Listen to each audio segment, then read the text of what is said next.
Hello everyone, welcome to my channel. तो आज एक नई जानकारी के साथ बात करें हम लोग बाबर और हुमायूं के बारे में। तो देर नहीं करते, शुरू करते हैं। बाबर को कहा जाता है कि वह मुगल वंश का संस्थापक था। उसने 1526 ईस्वी में पानीपत के प्रथम युद्ध में लोधी वंश के अंतिम शासक इब्राहिम लोधी को परास्त किया था और भारत में मुगल साम्राज्य की नींव डाली थी। इस युद्ध में बाबर ने बेहतर युद्ध नीति के फलस्वरूप पहली बार तोपखाने का प्रयोग किया और युद्ध में घोड़ों का प्रयोग भी किया। तोपखाने का प्रयोग उसने ईरान से सीखा था और घोड़ों का प्रयोग उसने मंगोलों से सीखा था। और इसके बाद उसने भारत में अपनी सत्ता स्थापित की और तुर्की बाबरी, जो कि उसकी आत्मकथा है और उसने तुर्की भाषा में लिखी है, उसमें उसने भारत के बारे में बहुत कुछ लिखा, जैसे यहाँ की जलवायु, नगर व्यवस्था और संस्मरण। अपने बाबर ने भारत पर अधिक समय तक साम्राज्य नहीं किया। मात्र 48 वर्ष की आयु में उसकी मृत्यु हो गई। मृत्यु से पूर्व उसने अपना शासन अपने बड़े पुत्र हुमायूं को सौंप दिया और यहीं पर हम इस पिता पुत्र की बात करने वाले हैं। कहते हैं कि बाबर स्वभाव से बहुत दयालु था। वह अपने बड़े पुत्र हुमायूं को बहुत प्यार करता था। एक बार उसका पुत्र हुमायूं असाध्य रोग से पीड़ित हो गया।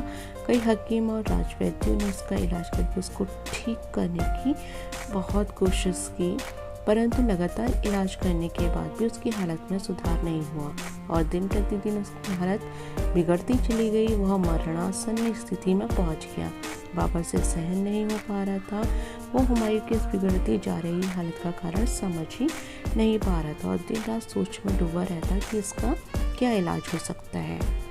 कई कोशिशों के बाद भी जब बड़े से बड़े हकीम और राजवैद्य उसको सही नहीं कर पाया और वह मरणासन स्थिति में रहा, तो उसे रोज एक शाम को बाबर हुमायूं के कमरे में आया और उसकी चारपाई के पास जाकर उसके नज़दीक बैठ गया। उसको इस तरह से देखकर विवश और दुखी होकर उसने ईश्वर से प्रार्थना की कि हे अल्लाह, अब और नहीं, अगर तेरा ये मुरीद सच्चा है तो उसकी दुआ कबूल कर। मेरी बेटी की जान उसको बख्श दे, चाहे तो इसके बदले में तू मेरी जान ले ले। उसने मैंने से ले लिया है, मैंने से ले लिया है, मैंने से ले लिया 3 बार कहा और इस तरह कहते कहते हुमायूं की पलंग की 3 परिक्रमा पूरी की।